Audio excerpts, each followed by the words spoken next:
നമസ്കാരം. മസാല ബോണ്ട് കേസിൽ തനിക്കെതിരായ സമൻസ് പിൻവലിച്ച ഇഡി കുറ്റിയും പറിച്ചുകൊണ്ട് ഓടിയെന്നായിരുന്നു CPM നേതാവ് തോമസ് ഐസക്കിന്റെ പരിഹാസം. എന്നാൽ ഹൈക്കോടതിയുടെ വിധിപ്പകർപ്പ് പൂർണ്ണമായി വന്ന ശേഷം തോമസ് ഐസക് പ്രതികരിച്ചിട്ടില്ല. കാരണം മസാല ബോണ്ട് കേസിൽ ഇഡിക്ക് നിയമപരമായ നടപടികൾ തുടരാമെന്നാണ് ഹൈക്കോടതി വിധിയിൽ വ്യക്തമാക്കിയിരിക്കുന്നത്. മസാല ബോണ്ട് കേന്ദ്ര സ്ഥാപനങ്ങൾ ഇറക്കിയത് അന്വേഷിക്കുന്നില്ല. അതിനാൽ ഇവിടെയും അത് അന്വേഷിക്കരുത്. കേസ് അന്വേഷിക്കുന്നതിൽ നിന്ന് ഇഡിയെ തടയണം. കേസ് റദ്ദാക്കണമെന്നാണ് ഐസക്കിന്റെ ഹർജിയിൽ ആവശ്യപ്പെട്ടിരുന്നത്. അതിനാധാരമായി ഇഡി സമൻസിലെ സാങ്കേതിക പിഴവും അവർ ചൂണ്ടിക്കാട്ടി. ഇതോടെ മസാല ബോണ്ട് കേസിൽ തോമസ് ഐസക്കിനും കിഫ്ബി ഉദ്യോഗസ്ഥർക്കുമെതിരായ മുഴുവൻ സമൻസുകളും പിൻവലിച്ചതായി ഇഡി ഹൈക്കോടതിയെ അറിയിച്ചു. വ്യക്തിഗത വിവരങ്ങളാണ് സമൻസിലൂടെ ആവശ്യപ്പെട്ടത് എന്നും നിയമവിരുദ്ധമായ സമൻസ് റദ്ദാക്കണമെന്നും ആവശ്യപ്പെട്ടുകൊണ്ട് തോമസ് ഐസക്കും കിഫ്ബി ഉദ്യോഗസ്ഥരും നൽകിയ ഹർജിയിലായിരുന്നു നടപടി. സമൻസ് പിൻവലിച്ച സാഹചര്യത്തിൽ ഹർജി ഹൈക്കോടതി തീർപ്പാക്കി. എന്നാൽ മസാല ബോണ്ട് കേസ് റദ്ദാക്കണമെന്ന വാദം കോടതി അംഗീകരിച്ചില്ല. കിഫ്ബി ഇറക്കിയ മസാല ബോണ്ടുകളെ കുറിച്ച് ഇഡിക്ക് അന്വേഷിക്കാൻ കഴിയില്ല എന്ന വാദം മുഖവിലക്കെടുത്താലും ഈ ഫണ്ടുകളുടെ അന്തിമ ഉപയോഗത്തെക്കുറിച്ചോ ദുരുപയോഗത്തെക്കുറിച്ചോ ഏതെങ്കിലും അന്വേഷണം നടത്തുന്നത് കോടതിക്ക് തടയാനാവില്ല. പരാതിയുടെ അടിസ്ഥാനത്തിലോ മതിയായ കാരണങ്ങളുടെയോ തെളിവുകളുടെയോ അടിസ്ഥാനത്തിലോ നിയമ പ്രാബല്യത്തോടെ അന്വേഷണം നടത്തുന്നത് തടയാൻ ഒരു കോടതിക്കും സാധിക്കില്ല എന്നും ഹൈക്കോടതി വിധിയിൽ പറഞ്ഞു.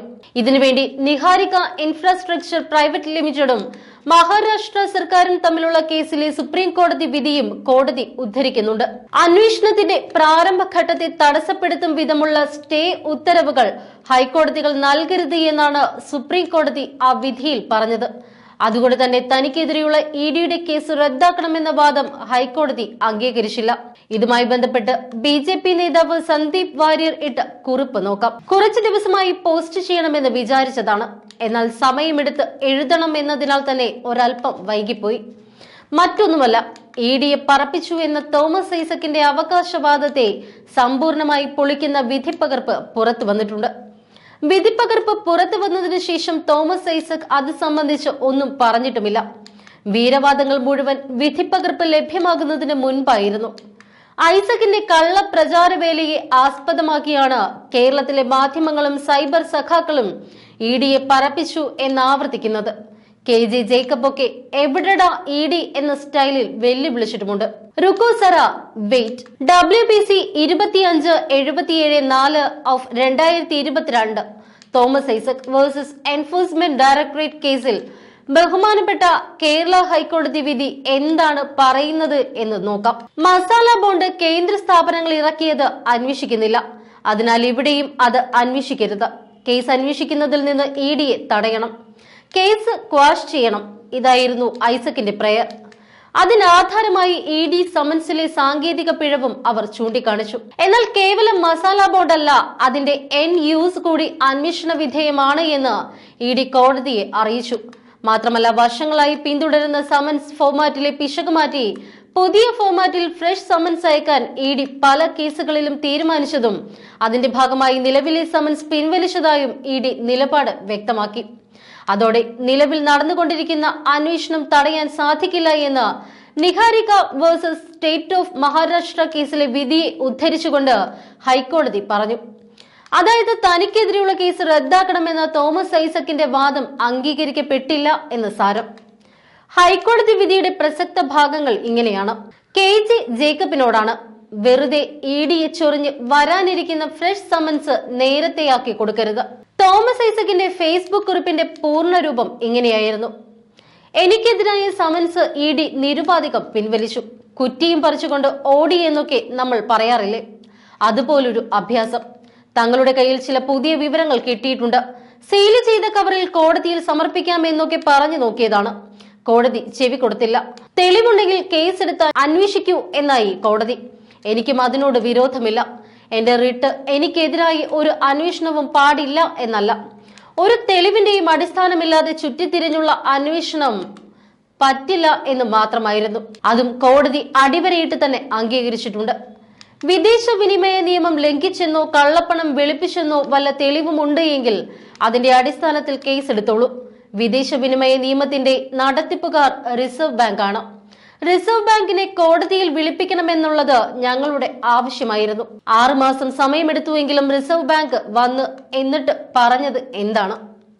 റിസർവ് ബാങ്കിന്റെ അനുമതിയോടെയാണ് മസാല ബോണ്ട് ഇറക്കിയത്. ആ പണം എന്തിനുപയോഗിച്ചു എന്നത് മാസം കിഫ്ബി റിപ്പോർട്ട് തന്നിട്ടുണ്ട്. അതിലൊന്നും ഒരു കുറ്റവും അവർ കണ്ടിട്ടില്ല. ഇതുമായി നേരിട്ട് ബന്ധപ്പെടാത്ത മറ്റെന്തെങ്കിലും തെറ്റുകൾ ഉണ്ട് എങ്കിൽ അതിന് റിസർവ് ബാങ്കിന് ഉത്തരവാദിത്തമില്ല. ഏതായാലും ഫെമ നിയമലംഘനവാദം പൊളിഞ്ഞു. പിന്നെ എന്ത് ഫെമ കേസ്? എന്തിനായിരുന്നു ഇഡിയുടെ ഈ പണിയൊക്കെ? ഡൽഹിയിലെ രാഷ്ട്രീയ യജമാനന്മാർ പറഞ്ഞിട്ട് 10,000 കോടിയുടെ ഏർപ്പാടല്ലേ? ഒന്ന് തപ്പിയാൽ എന്തെങ്കിലും തടയാതിരിക്കില്ല. ഡൽഹിയിലെ യജമാനന്മാരുടെ പാരമ്പര്യമനുസരിച്ച് ഇങ്ങനെയൊരു ചിന്ത സ്വാഭാവികം മാത്രം.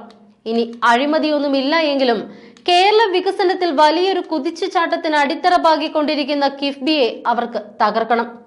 ആരൊക്കെയാണ് കിഫ്ബിയിൽ അന്വേഷിക്കാൻ വന്നത്? C&AG വന്നു. കിഫ്ബിയുടെ വായ്പ ഓഫ് ബജറ്റ് ബോറോയിങ് ആണ് എന്ന് വിധിയും പ്രസ്താവിച്ചു. ഇതേ C&AG തന്നെ കേന്ദ്ര സർക്കാരിന്റെ ഓഫ് ബജറ്റ് ബോറോയിങ് കേന്ദ്ര സർക്കാർ സംബന്ധിച്ചതിന്റെ ഇരട്ടി വരുമെന്ന് അതേ വർഷം തന്നെ റിപ്പോർട്ട് എഴുതിയവരാണ്. പക്ഷെ കേന്ദ്രത്തിന്റെ വായ്പ അവരുടെ കടത്തിൽ ഉൾപ്പെടുത്തണ്ട, കേരളത്തിന്റേത് ഉൾപ്പെടുത്തിയേ തീരൂ. ഈ തർക്കം ഇപ്പോൾ സുപ്രീം കോടതിയിലാണ്. C&AGയെ തുടർന്ന് ഇൻകം ടാക്സുകാർ വന്നു. കിഫ്ബി നികുതി അടച്ചില്ല എന്നതാണ് കേസ്. കിഫ്ബി അല്ല, പ്രൊജക്ട് ടെൻഡർ വിളിക്കുന്ന SPVകളാണ് നികുതി അടച്ചിട്ടുള്ളത്. ഈ നികുതി പ്രത്യേകം കാണിച്ചിട്ടാണ് കിഫ്ബി അവർക്ക് പണം നൽകിയിട്ടുള്ളത്.